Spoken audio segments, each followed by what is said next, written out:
ನಮಸ್ಕಾರ. ಇವತ್ತು ನಾವು ಒಂದು ಕ್ರಾಂತಿಯ ಬಗ್ಗೆ ಮಾತಾಡೋಣ. ಆದ್ರೆ ಇದು ಕತ್ತಿ ಗುರಾಣಿ ಹಿಡಿದು ಮಾಡಿದ ಯುದ್ಧ ಅಲ್ಲ.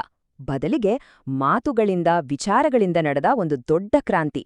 ಹೌದು, ಸುಮಾರು 800 ವರ್ಷಗಳ ಹಿಂದೆ ನಮ್ಮ ಕರ್ನಾಟಕದ ನೆಲದಲ್ಲೇ ನಡೆದ ಶರಣರ ವಚನ ಚಳುವಳಿಯ ಬಗ್ಗೆ ಇವತ್ತು ನಾವು ತಿಳಿದುಕೊಳ್ಳೋಣ. ಸರಿ, 800 ವರ್ಷಗಳ ಹಿಂದಿನ ಕಥೆ ಅಲ್ವಾ? ಇವತ್ತಿನ ಈ ಆಧುನಿಕ ಜಗತ್ತಿಗೆ ಇದೆಲ್ಲ ಯಾಕೆ ಬೇಕು ಅಂತ ಅನಿಸ್ಬೋದು. ಅಂದಿನ ಮಾತುಗಳು ಇವತ್ತಿಗೆ ಯಾಕೆ ಪ್ರಸ್ತುತ ಇದೆ ಅಲ್ವಾ ನಿಜವಾದ ಪ್ರಶ್ನೆ. ಬನ್ನಿ, ಈ ವಿಶ್ಲೇಷಣೆಯಲ್ಲಿ ಇದೇ ಪ್ರಶ್ನೆಗೆ ಉತ್ತರ ಹುಡುಕೋಕೆ ಪ್ರಯತ್ನಿಸೋಣ. ಮೊದಲಿಗೆ ನಾವು ಟೈಮ್ ಟ್ರಾವೆಲ್ ಮಾಡಿ ಹಿಂದೆ ಹೋಗೋಣ. ಅಂದ್ರೆ 12ನೇ ಶತಮಾನದ ಕರ್ನಾಟಕಕ್ಕೆ. ಆಗಿನ ಕಾಲದ ಸಮಾಜ ಹೇಗಿತ್ತು, ಅಲ್ಲಿ ಯಾಕೆ ಒಂದು ಕ್ರಾಂತಿಯ ಅವಶ್ಯಕತೆ ಇತ್ತು ಅನ್ನೋದನ್ನ ನೋಡೋಣ. ಆ ಕಾಲದ ಸಮಾಜವನ್ನ ಒಮ್ಮೆ ಕಲ್ಪಿಸಿಕೊಳ್ಳಿ. ಅದು ಸಂಪೂರ್ಣವಾಗಿ 2 ಭಾಗಗಳಾಗಿ ವಿಂಗಡಣೆಯಾಗಿತ್ತು. ಒಂದು ಕಡೆ ಅಧಿಕಾರ ಹಿಡಿದವರು, ಇನ್ನೊಂದು ಕಡೆ ಸಾಮಾನ್ಯ ಜನರು. ಗಂಡು ಹೆಣ್ಣು, ಬ್ರಾಹ್ಮಣ ಶೂದ್ರ, ಸಂಸ್ಕೃತ ಕನ್ನಡ, ಹೀಗೆ ಪ್ರತಿಯೊಂದರಲ್ಲೂ ಅಂತರ, ತಾರತಮ್ಯ ಆಳವಾಗಿ ಬೇರೂರಿತ್ತು. ಅಷ್ಟೇ ಅಲ್ಲ, ಜ್ಞಾನ ಅನ್ನೋದು ಸಂಸ್ಕೃತ ಅನ್ನೋ ಭಾಷೆಯ ತಿಜೋರಿಯಲ್ಲಿ ಭದ್ರವಾಗಿತ್ತು. ಸಾಮಾನ್ಯರಿಗೆ ಅದು ಎಟುಕುತ್ತಲೇ ಇರಲಿಲ್ಲ.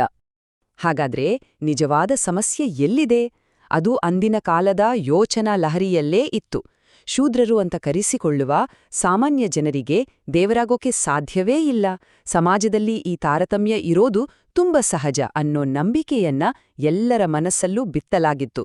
ಶರಣ ಚಳುವಳಿ ಹುಟ್ಕೊಂಡಿದ್ದೇ ಈ ದಬ್ಬಾಳಿಕೆಯ ಸಿದ್ಧಾಂತವನ್ನ ನೇರವಾಗಿ ಪ್ರಶ್ನಿಸೋಕೆ. ಇಂಥ ಒಂದು ವಿಭಜಿತ, ಅಸಮಾನತೆಯ ಸಮಾಜದ ನಡುವಿನಿಂದಲೇ ಒಂದು ಕ್ರಾಂತಿಕಾರಿ ಚಳುವಳಿ ಹುಟ್ಕೊಳ್ಳುತ್ತೆ. ಅದರ ಕೇಂದ್ರಸ್ಥಾನ ಆಗಿದ್ದೇ ಕಲ್ಯಾಣ ನಗರ. ಇದನ್ನ ಒಂದು ರೀತಿ ಜನಸಾಮಾನ್ಯರ ಚಳುವಳಿ ಅಂತಲೇ ಹೇಳ್ಬಹುದು. ಬಸವಣ್ಣನವರ ನೇತೃತ್ವದಲ್ಲಿ ಇದು ಆ ಕಾಲದ ಎಲ್ಲಾ ಅಧಿಕಾರದ ಕೇಂದ್ರಗಳನ್ನ, ಅಂದ್ರೆ ರಾಜಸತ್ತೆ, ಪುರೋಹಿತಶಾಹಿ ಮತ್ತೆ ಪುರುಷ ಪ್ರಾಧಾನ್ಯತೆಯನ್ನ ನೇರವಾಗಿ ಪ್ರಶ್ನಿಸಿತು. ಇದರ ಮುಖ್ಯ ಗುರಿ ವ್ಯಕ್ತಿಯ ಉನ್ನತಿ ಮಾತ್ರ ಅಲ್ಲ, ಇಡೀ ಸಮಾಜದ ಒಳಿತು ಕೂಡ ಆಗಿತ್ತು. ಈ ಚಳುವಳಿಯಲ್ಲಿದ್ದ ಪ್ರಜಾಸತ್ತಾತ್ಮಕತೆಗೆ ಒಂದು ಅದ್ಭುತ ಸಾಕ್ಷಿ ಅಂದ್ರೆ ಅದು ಅನುಭವ ಮಂಟಪ. ಯೋಚನೆ ಮಾಡಿ, ಅದೊಂದು ಆಧ್ಯಾತ್ಮಿಕ ಪಾರ್ಲಿಮೆಂಟ್ ಇದ್ದ ಹಾಗೆ. ಅಲ್ಲಿ ಸಾಮಾನ್ಯ ರೈತನಿಂದ ಹಿಡಿದು ರಾಣಿಯವರೆಗೆ ಗಂಡು ಹೆಣ್ಣು ಅನ್ನೋ ಭೇದವಿಲ್ಲದೆ ಎಲ್ಲರೂ ಒಂದೇ ವೇದಿಕೆಯಲ್ಲಿ ಸಮಾನರಾಗಿ ಕೂತು ತಮ್ಮ ಅನುಭವಗಳನ್ನ, ಜ್ಞಾನವನ್ನ ಚರ್ಚೆ ಮಾಡ್ತಿದ್ರು. ಇದು ಆ ಕಾಲಕ್ಕೆ ಎಂಥ ಕ್ರಾಂತಿಕಾರಿ ಕಲ್ಪನೆ ಅಲ್ವಾ?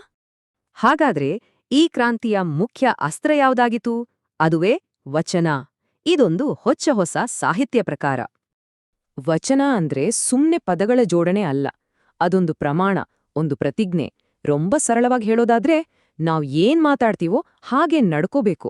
ಮಾತಿಗೂ ನಡತೆಗೂ ವ್ಯತ್ಯಾಸ ಇರಬಾರ್ದು. ನೋಡಿ, ಇದು ಬರೀಯೊಂದು ಸಾಹಿತ್ಯ ಪ್ರಕಾರವಾಗಿರಲಿಲ್ಲ, ಅದೊಂದು ಸಂಪೂರ್ಣ ಜೀವನ ವಿಧಾನವಾಗಿತ್ತು. ವಚನಗಳ ಇನ್ನೊಂದು ಕ್ರಾಂತಿಕಾರಿ ಅಂಶ ಅಂದ್ರೆ ಅದರ ಭಾಷೆ. ಅಲ್ಲಿಯವರೆಗೂ ಪಂಡಿತರಿಗೆ ಮಾತ್ರ ಸೀಮಿತವಾಗಿದ್ದ ಸಂಸ್ಕೃತದ ಸಂಕೋಲೆಯನ್ನ ಮುರಿದು ಜನಸಾಮಾನ್ಯರು ಮಾತಾಡೋ ಸರಳ ಹಳ್ಳಿ ಕನ್ನಡದಲ್ಲಿ ವಚನಗಳನ್ನ ರಚಿಸಲಾಯಿತು. ಇದರಿಂದ ಏನಾಯ್ತು ಅಂದ್ರೆ, ಆಧ್ಯಾತ್ಮಿಕ ಜ್ಞಾನ ಅನ್ನೋದು ಕೆಲವೇ ಜನರ ಸ್ವತ್ತಾಗಿ ಉಳಿಯದೆ ಪ್ರತಿಯೊಬ್ಬರಿಗೂ ತಲುಪೋ ಹಾಗಾಯ್ತು. ಈ ವಚನವನ್ನೊಮ್ಮೆ ನೋಡಿ, ಎಷ್ಟು ನೇರ, ಎಷ್ಟು ಚುರುಕಾಗಿದೆ ಅಲ್ವಾ? ಕೊಡೋವಾಗ ತಗೊಳ್ಳುವಾಗ ಜಾತಿ ಕೇಳೋರನ್ನ ಹೇಗೆ ಭಕ್ತರಂತ ಕರೆಯೋದು, ಇದು ಹೊಲಸಾಗಿರೋರು ಶುದ್ಧ ನೀರಲ್ಲಿ ಸ್ನಾನ ಮಾಡಿದ ಹಾಗೆ ಅಷ್ಟೇ ಅಂತ ಸಮಾಜದ ಡೋಂಗಿತನವನ್ನ ನೇರವಾಗಿ ಪ್ರಶ್ನಿಸುತ್ತೆ. ಇದೇ ವಚನಗಳಲ್ಲಿದ್ದ ನಿಜವಾದ ಶಕ್ತಿ. ಶರಣರು ಬರೀ ಮಾತಾಡಿ ಸುಮ್ಮನೆ ಆಗಿಲ್ಲ, ಸಮಾನತೆಯ ಸಮಾಜವನ್ನ ಕಟ್ಟೋಕೆ 2 ಅದ್ಭುತವಾದ ತತ್ವಗಳನ್ನ ಕೊಟ್ರು. ಆ 2 ಆಧಾರ ಸ್ತಂಭಗಳೇ ಕಾಯಕ ಮತ್ತು ದಾಸೋಹ.